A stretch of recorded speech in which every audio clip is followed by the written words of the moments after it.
Jail नहीं जाना चाहता। मेरा इरादा किसी को मारने का नहीं था। मेरे भाई ने हमारी कार से किसी का एक्सीडेंट कर दिया और मेरे पेरेंट्स और मेरी फियांसे चाहते हैं कि मैं ये ब्लेम अपने ऊपर लेकर उसके लिए जेल जाऊं। पारुल, प्लीज आदित्य को समझाओ कि वो साहिल का ब्लेम खुद पर ले ले। क्या आंटी, हम ऐसे कैसे कर सकते हैं? आदित्य तो भूलना मत, साहिल ने अपनी किडनी तुम्हें डोनेट की है, इसीलिए वो इतना वीक था जिससे एक्सीडेंट हुआ, जिसने तुम्हारी जान बचाई। क्या तुम उसे जेल में तड़पने के लिए छोड़ दोगी?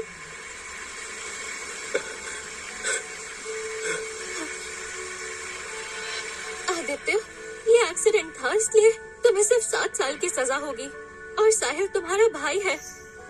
प्लीज उसके लिए तुम जेल चले जाओ। 7 साल बाद जब तुम बाहर आओगे हम शादी करेंगे, ठीक है? आदित्य, अगर साहिल जेल गया तो वो क्रिमिनल कहलाएगा और उसका करियर बर्बाद हो जाएगा। बात मानो बेटा।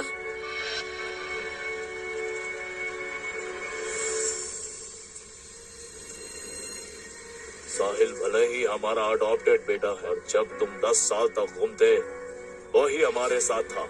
अगर वो तुम्हारी माँ के साथ ना होता तो वो दुख से मर जाती। पुलिस के आते ही कन्फेस कर लेना। पापा, माँ, मैं आपका असली बेटा हूँ। पारुल, मैं तुम्हारा फियांसे हूँ।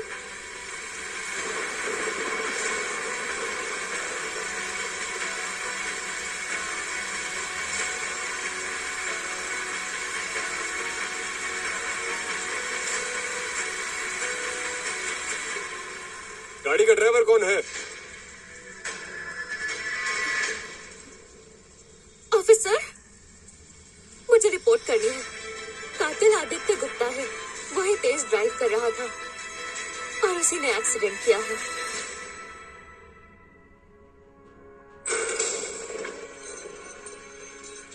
आदित्य गुप्ता, अपनी 7 साल की सजा के दौरान तुमने जो कंट्रोल्ड फ्यूजन टैंक बनाई है उससे कंट्री की न्यूक्लियर टेक्नोलॉजी डेवलपमेंट में बहुत ज्यादा मदद मिली है और नेशनल एकेडमी ऑफ साइंसेज ने तुम्हारा एप्लीकेशन अप्रूव कर दिया है। तुम्हारी ज्वाइनिंग की फॉर्मेलिटीज में 10 दिन लगेंगे, फिर यहाँ से तुम्हें लेने हमारे ऑफिसर जाएंगे। अब से तुम देश के एक बहुत खास साइंटिस्ट बनने वाले हो। आदित्य, आखिरकार तुम बाहर आ ही गए, इसलिए ये सब भुलाकर अब हम 10 दिन में शादी करेंगे। 10 दिन में? हाँ, तब तक मैं ये शहर छोड़कर रिसर्च इंस्टीट्यूट जा चुका होऊंगा। आदित्य, आदित्य, क्या सोच रहे हो? मुझे लगा था शादी की बात सुनकर तुम खुश होगे।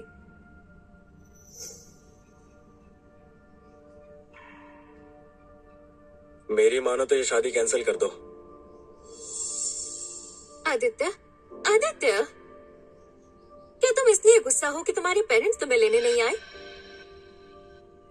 आदित्य, तुम्हारे पेरेंट्स तो आने वाले थे, पर साहिल ने जैसे ही सुना कि तुम आ रहे हो तो उसे 7 साल पुराना एक्सीडेंट याद आ गया, जिससे उसका बाइपोलर डिसऑर्डर ट्रिगर हो गया। तो अंकल आंटी को उसे लेकर हॉस्पिटल जाना पड़ा। वो तो तुम्हारा भाई है ना, प्लीज तुम गुस्सा मत हो। उसे बाइपोलर है तो क्या मैं उसके लिए जेल जाऊंगा? पारुल, तुम कभी मुझे समझते क्यों नहीं हो? आदित्य, तुम अभी अभी जेल से आए हो, ये सब हटाओ, घर चलते हैं, चलो। हेलो, हाँ आंटी, बोलिए। पारुल, प्लीज जल्दी हॉस्पिटल आ जाओ। साहिल कह रहा है वो तुम्हारे बिना दवाई नहीं खाएगा। क्या? ठीक है, मैं अभी आती हूँ। वहाँ साहिल बिना मेरे दवाई नहीं खा रहा, इसलिए मुझे हॉस्पिटल जाना होगा। तुम टैक्सी से घर चले जाना, ठीक है?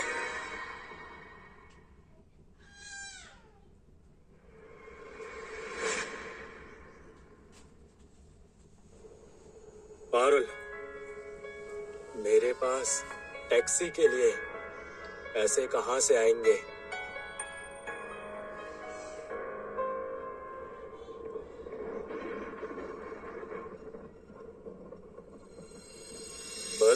दिन और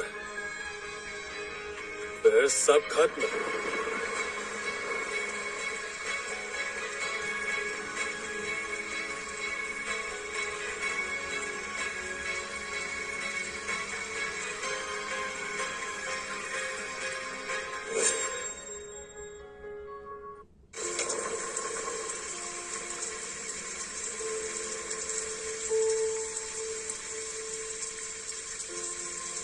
Unregistered user.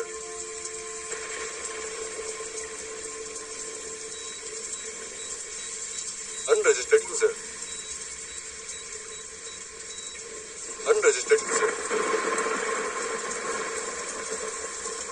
मुझे याद है, ये लॉक मैंने ही लगवाया था और आज मैं ही अंदर नहीं जा पा रहा। क्या किस्मत है मेरी। ये सब उन्होंने इसीलिए किया है ताकि वो साहिल को ये जता सके कि मैं उन लोगों के लिए कुछ भी नहीं हूं।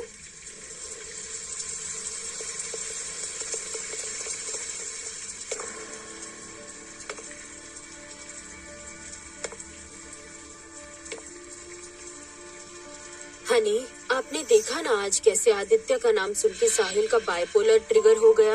अगर आदित्य घर में रहा, साहिल परेशान होगा। क्यों ना हम आदित्य को कहीं और रुकने के लिए बोल दें?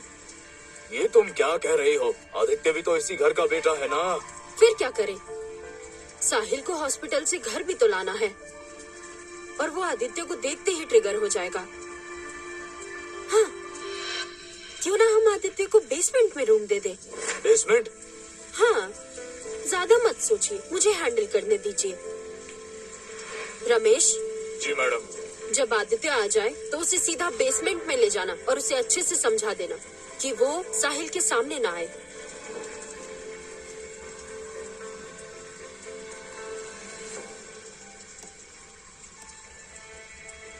आदित्य, आदित्य, तुम यहाँ बाहर क्यों खड़े हो? तुम सबको ये दिखाना चाहते हो कि हम तुम्हें पराया मानते हैं? घर लॉक्ड है और मैं आप लोगों को कॉल कर रहा था, तब पता चला आपके नंबर भी बदल चुके हैं। मुझे लगा 7 साल जेल में रहने के बाद घर लौटूंगा तो सब बदल जाएगा। सब बदल गया मगर लोग नहीं। आदित्य तुम्हारी माँ से परेशान है बेटा, इसलिए वो थोड़ा गुस्सा कर रही है। रमेश, आदित्य को अंदर ले जाओ। जाओ बेटा, अंदर जाओ। आदित्य जी, आप मेरे साथ चलिए।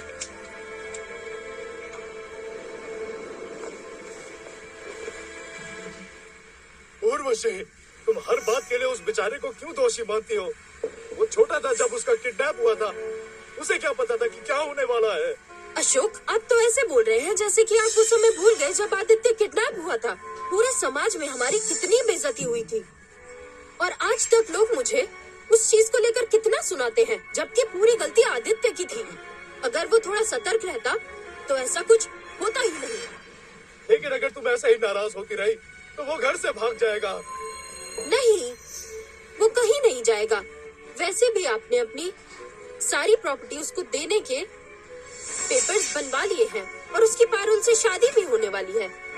हम उसे ऐसे छुई मुई नहीं बना सकते, इसीलिए उसे कठोर रहना पड़ेगा।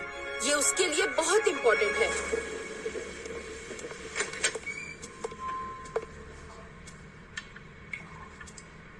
तुम यहाँ रहोगे और ध्यान रखना, दिन में बिल्कुल शांत रहना। साहिल बाबा को शांति पसंद है और तुम कुछ भी ऐसा नहीं करना जिससे उन्हें परेशानी हो। और तुम ये आवाज तुम्हारे साहिल बाबा को परेशान तो नहीं करेगी ना? जाओ अब।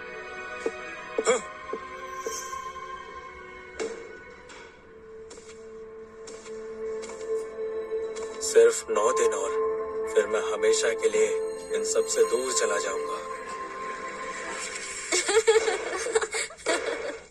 हैप्पी बर्थडे मिस्टर साहिल, आप हमेशा खुश रहिए। हैप्पी बर्थडे बेटा।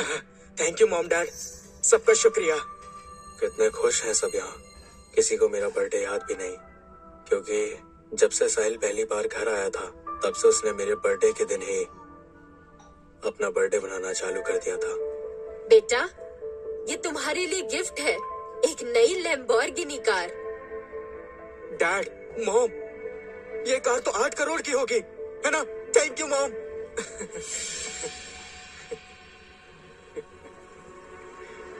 साहिल, मैं भी एक गिफ्ट लाई हूँ, ये देखो।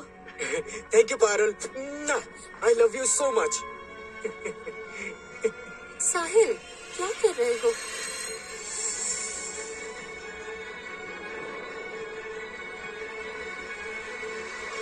आदित्य,